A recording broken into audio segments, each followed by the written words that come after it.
Welcome to episode 5 of the I'm Sinspired series. The I'm Sinspired series is where I invite guests onto the channel to tell us about their careers with the ultimate goal to inspire you to pursue your passions. And today, I have a special guest with me, Constance. Constance, say hello.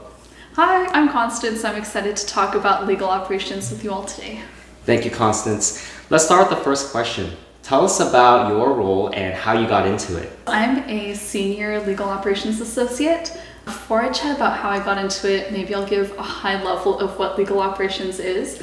It's a relatively new field that encompasses a lot of different responsibilities, including financial management, vendor and firm management, strategic initiatives, technology, education, and training. So everything that makes the legal team run like a business. And the way I got into this was actually by chance. I was originally intending to be an attorney back when I was in high school. That didn't end up panning out for several reasons. I knew that I wanted to end up in-house, which means the legal team of a big company, not working at a law firm. And I knew that in order to do that, I'd have to actually go to big law for many years first, maybe 3 to 7 years, get that training in, and then end up in-house. And if I pursued a different role like legal project management, I would be able to start in-house right off the bat. So I did that as my internship. I was an in-house intern at Robert Half, which is a global recruiting company. Then I ended up at my current company. I went back to Robert Half to do legal project management, and then my old team reached out to me when this legal operations role opened up. So by chance, but also a result of not wanting to go to law school. Was that like you didn't want to go to law school? Like how did you find this role in particular? So the first time I was at this company, I was working on international employment contracts under the people team, but it was marketed to me as a paralegal role, and I didn't love that I wasn't working as closely with the legal team as I wanted to. So when an opportunity came to do corporate legal project management with Robert Half, I took that opportunity.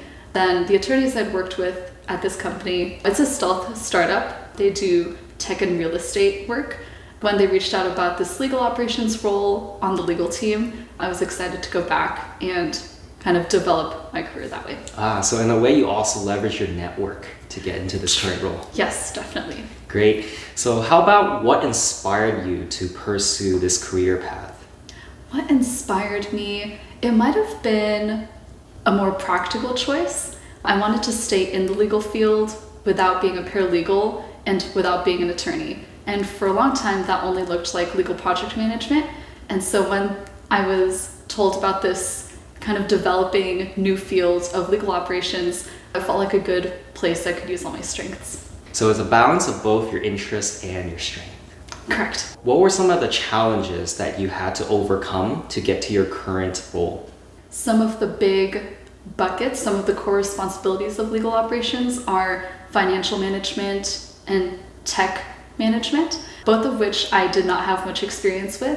I had a lot of experience with project management. I'm a strong communicator, very organized, I'm a quick learner, but there were a lot of technical skills that I needed to learn. So I think needing to overcome, like the technical skills, encountering that steep learning curve, all the technology that the legal team uses, I had never used before.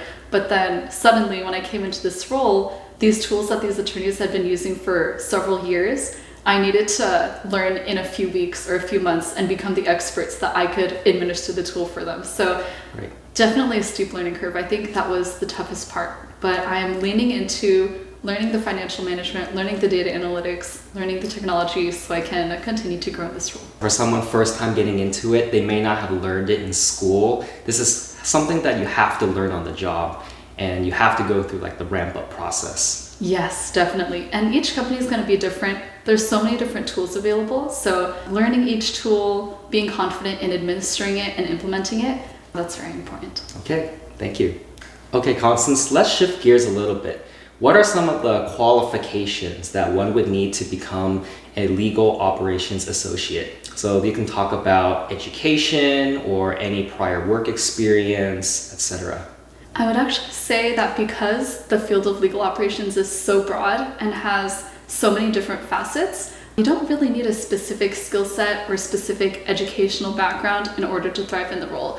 As long as you're open to learning on the job, you stay open-minded and flexible, I think people with any background would be able to succeed. Folks with data analytics background, strategic operations, business operations, even finance and accounting. Any of those I've seen, and they've all thrived. Is there like a particular college degree that you would recommend? Maybe safer bets might be business administration.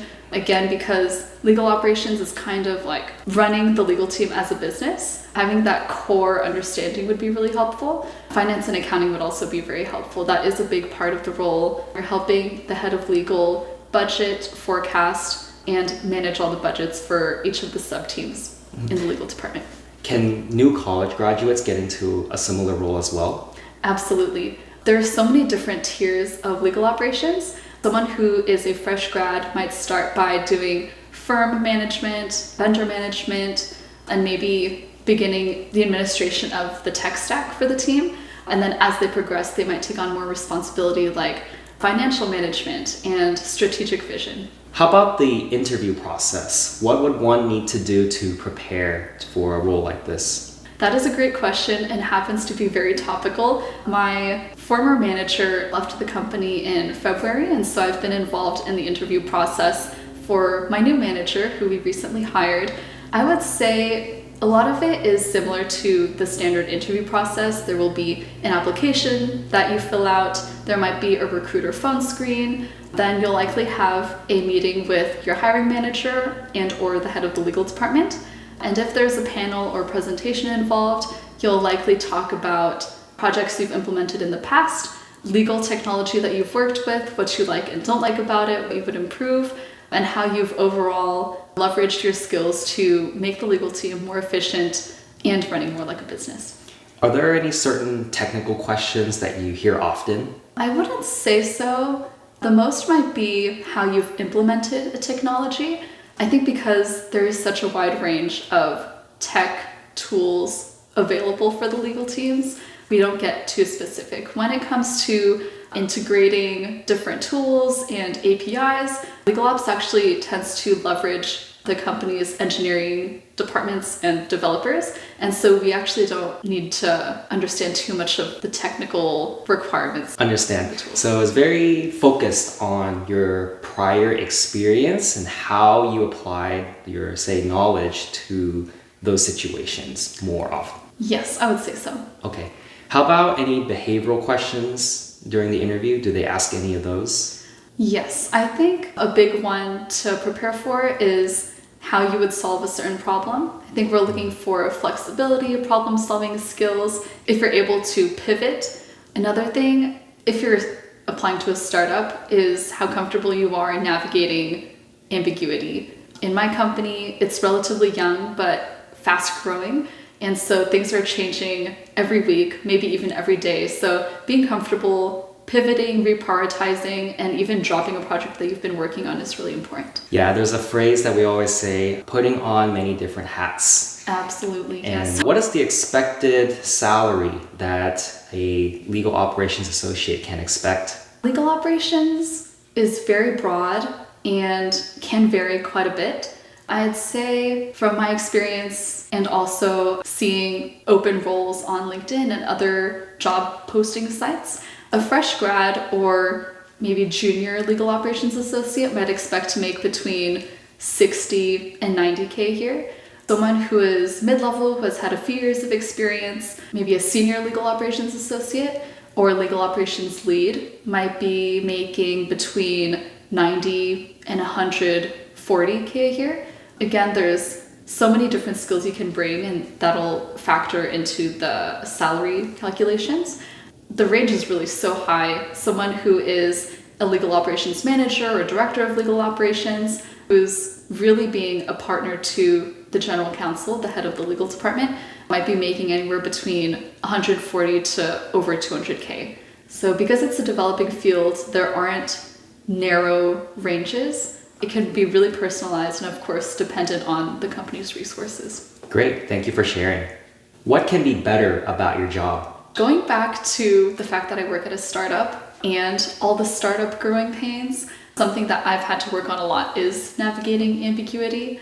I think before, a big part of my working style was fully understanding why I'm doing something so that I can get behind the cause. And that helps me prioritize my tasks and genuinely care about what I'm doing. When priorities are changing so quickly, you sometimes, or I have had to just learn to trust my managers and trust the head of legal, even if I don't fully understand the reason behind a change.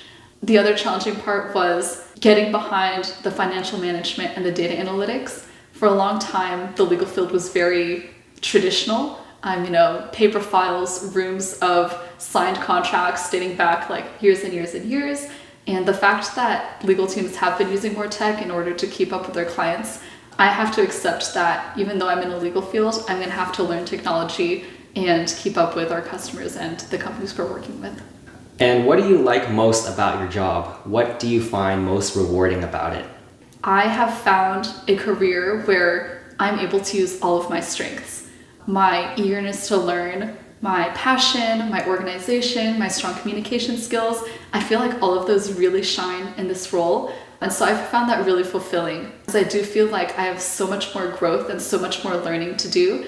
I don't see myself stagnating in this role anytime soon. And I see many, many years of continual learning and improving upon myself. Yeah, oftentimes a lot of people debate whether to pursue their strengths or their passions. And for you, you just answered that it's more towards your strengths. How about like the passion level? When it comes to passion, one of the reasons I wanted to be an attorney when I was younger was because I wanted to be a prosecutor. I wanted to put away bad people. But once I majored in criminology in school and I volunteered as a victims advocate for people who had gone through sexual assault, domestic violence, and human trafficking, I cried every day of training, and I realized that the emotional burden of those roles was a little bit too much. I couldn't do that 40, 50, 60 hours a week. So even though I'm passionate about that kind of work, I don't think it's emotionally sustainable for me to pursue as a career. So I've found a nice pivot where I'm still working in the legal field and I might be able to volunteer my time doing things I'm passionate about. I am passionate about personal development and I love working with my team. So I still have a lot of happiness and fulfillment in this role. That's good. Thank you so much for sharing that. And what advice would you have for someone who is currently pursuing a role that is similar to yours? A piece of advice I received recently was to really lean into legal project management skills. There are a few classes, courses, and certifications you can fulfill that are more formal, because at its core, even though you're working on such a big range of projects, they are still projects and you're gonna have to manage those, work with multiple teams, work on tight timelines. So that'll be really crucial. And for me personally, I joined a professional network called CLOC, that stands for Corporate Legal Operations Consortium. They have a ton of great resources. They were founded right here in the Bay Area, and I've learned so much from them. Everyone in the org is so knowledgeable, really eager to help each other, and they are, I think, leading the forefront of this new legal operations field. They're kind of setting the standards of how we measure success, how we problem solve, how we leverage technology. That is a great starting point. Get a membership, attend webinars, try to network with folks in your area. Can anyone join CLOC?